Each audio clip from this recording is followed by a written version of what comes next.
Hi friends, this is Kumar Amit and you are watching M Talk Education channel. And dear friends, today we will talk about presidents. Friends, president जो कि हमारे civics का बहुत ही important एक point है और इससे examinations में क्वेश्चंस भी पूछे जाते हैं। तो आज हम लोग देखेंगे प्रेसिडेंट को, ठीक है। तो देखिए प्रेसिडेंट में जो मुख्य बातें हैं वो इस प्रकार से हैं। सबसे पहला चीज़ कि हमारे संविधान के, हमारे कॉन्स्टिट्यूशन के किस आर्टिकल में, तो आर्टिकल है 52। हमारे कॉन्स्टिट्यूशन के आर्टिकल 52 में प्रेसिडेंट के बारे में वर्णन है कि भारत देश का एक प्रेसिडेंट होगा, ठीक है। Article 52 provides the office of president of India, यानी भारत का एक राष्ट्रपति होगा। आर्टिकल 52 कहता है, ठीक है।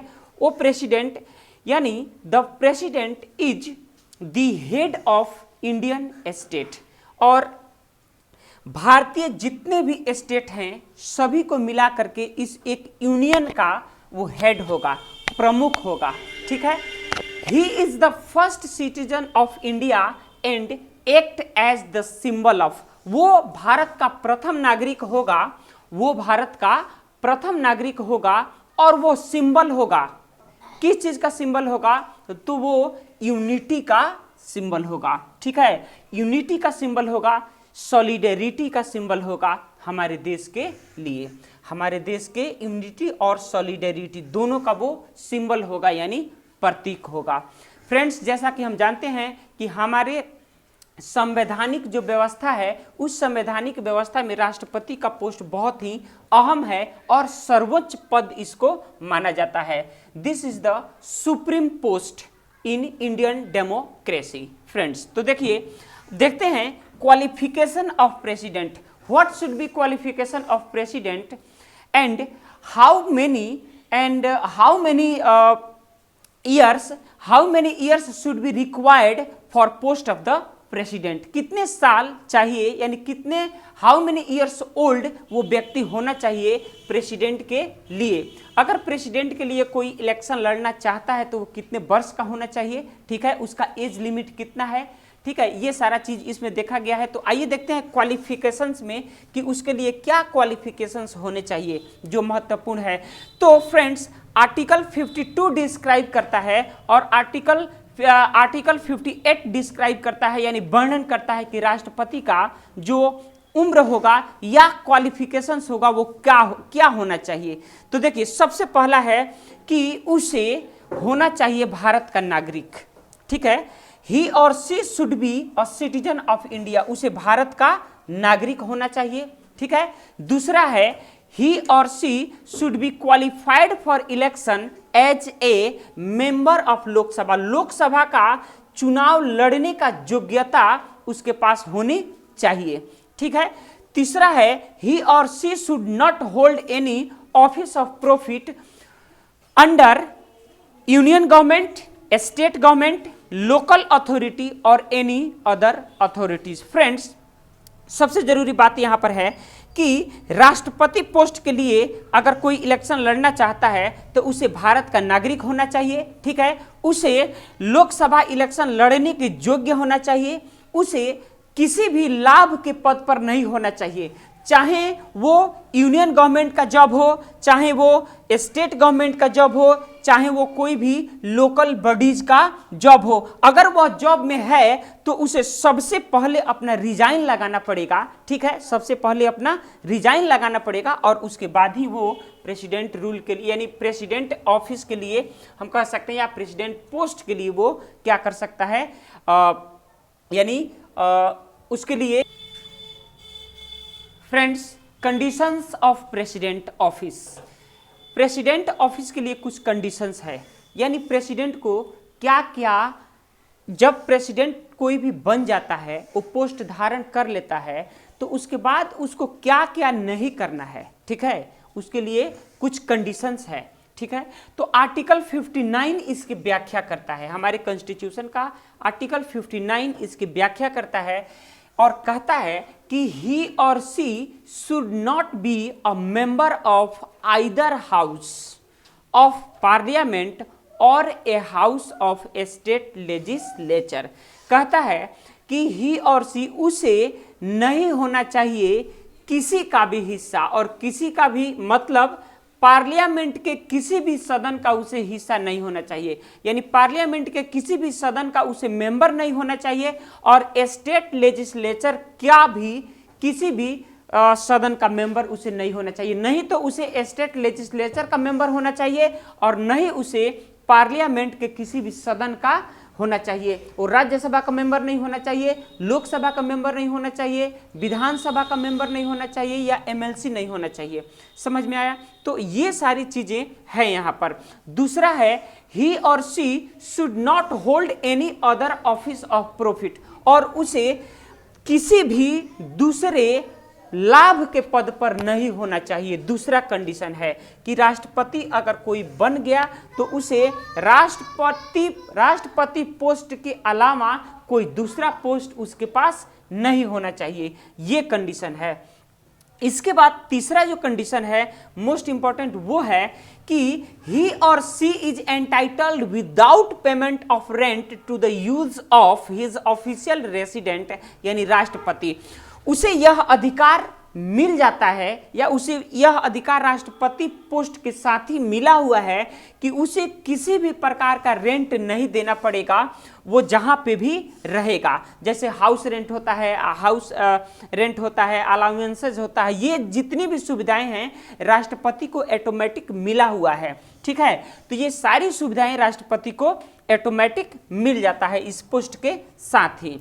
ठीक है, चौथा है कि his emoluments and allowances can not be diminished, उसे जो भी सुख सुविधाएं दी जा रही हैं, उसे रहने के लिए सुख सुविधाएं दी जा रही है, गाड़ी का सुख सुविधाएं दी जा रही हैं, विदेशों में घूमने जाने के लिए जो सुख सुविधाएं दी जा रही है, एक जगह से दूसरी जगह जाने के लिए दी जा रही हैं, वो सारी की सारी सुख सुविधाएं उसको हमेशा वैसे ही चलती रहेंगी। और उसका जो भी ये क्या बोल सकते हैं, जैसे हम बोल सकते हैं कि उसका जो सैलरी है, सैलरी भी, या ये अलाउंस और सैलरी, ये जितनी भी सुविधाएं हैं उसके रहते हुए ये घटाई नहीं जा सकती हैं।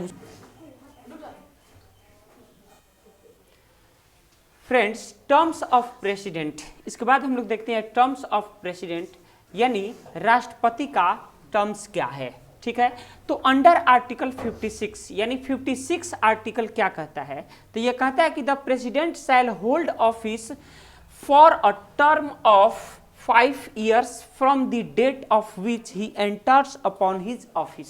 फ्रेंड्स, जिस दिन राष्ट्रपति का शपथ ग्रहण होता है, वो शपथ ले लेता है, उस दिन से लेकर के 5 साल तक राष्ट्रपति का टर्म रहता है। ठीक है, 5 साल तक, जिस दिन वो शपथ ग्रहण करता है उस दिन से लेकर के 5 साल तक वो रहता है। ठीक है, he may resign from his office by writing under his hand addressed to the vice president. अगर राष्ट्रपति को अपने पद से इस्तीफा देना है, रिजाइन लगाना है, ठीक है, इस्तीफा अगर अपना सौंपना है, तो वाइस प्रेसिडेंट को एड्रेस करते हुए, संबोधित करते हुए अपना इस्तीफा देता है राष्ट्रपति। फ्रेंड्स, और इस मामले में वह लोकसभा के स्पीकर से भी बात कर सकता है। ही मे कम्युनिकेट विद क्या बोलेंगे उसको, लोकसभा स्पीकर। ठीक है, तो इस तरह से वो ये काम कर सकता है। ठीक है, इसके बाद हम देखते हैं कि इम्पीचमेंट अध्यादेश, जैसा कि अभी खबर में है, जैसे कि डोनाल्ड ट्रंप के द्वारा ये दूसरा इम्पीचमेंट लगाया गया है, यानी अध्यादेश जारी किया गया है कि आप अपने पद को जल्द से जल्द छोड़िए। लेकिन ट्रंप साहब अभी भी कुर्सी की लालच में छोड़ नहीं रहे हैं। उनको लग रहा है कि नहीं, मैंने इलेक्शन में जीत हासिल की थी या धोखे से हमको हराया गया है। ठीक है, लेकिन ऐसा कुछ होता नहीं है। ठीक है, ये ट्रंप साहब का भ्रम है। ट्रंप साहब को ऐसे भी कुर्सी छोड़ देनी चाहिए और जो बाइडेन साहब को दे देनी चाहिए। ठीक है, तो देखिए, इम्पीचमेंट की अगर बात किया जाए, अध्यादेश की बात किया जाए, तो अध्यादेश के बारे में आर्टिकल 61 बताता है, यानी 61 जो आर्टिकल है संविधान का, वो बताता है राष्ट्रपति पर अध्यादेश कैसे लगाया जाएगा। ठीक है, और अध्यादेश लगाने की जरूरत क्यों पड़ती है? तो अध्यादेश लगाने की इसलिए जरूरत पड़ती है कि कोई भी प्रेसिडेंट है, अगर वो संवैधानिक तरीके से अपने फर्ज को नहीं निभा रहा है, वो असंवैधानिक हो गया है या किसी बहुत ही हीनियस क्राइम उस पर आरोप अगर साबित हो जाता है या उस पर आरोप लगा हुआ है, तो उस स्थिति में हम इम्पीचमेंट का सहारा, यानी हमारी पार्लियामेंट जो है वो इम्पीचमेंट का सहारा लेती है राष्ट्रपति को उनके पद से हटाने के लिए। तो ये क्या है?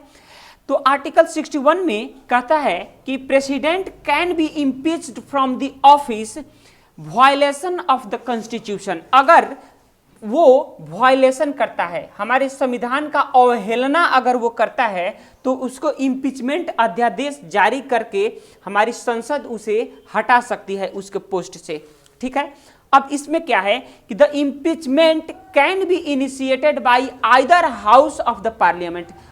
ये जो इम्पीचमेंट का या ये अध्यादेश जो है, इसको कोई भी सदन लेकर के आ सकती है, चाहे वो राज्यसभा हो चाहे वो लोकसभा हो। लोकसभा भी लेकर के आ सकती है 545 जिसमें सीट है, और राज्यसभा भी लेकर के आ सकती है जिसमें 245-43 सीट है। ठीक है, तो इन दोनों आइदर हाउस में से कोई भी हाउस इसके लिए इनिशिएशन ले सकती है। ठीक है, और भी कंडीशंस हैं।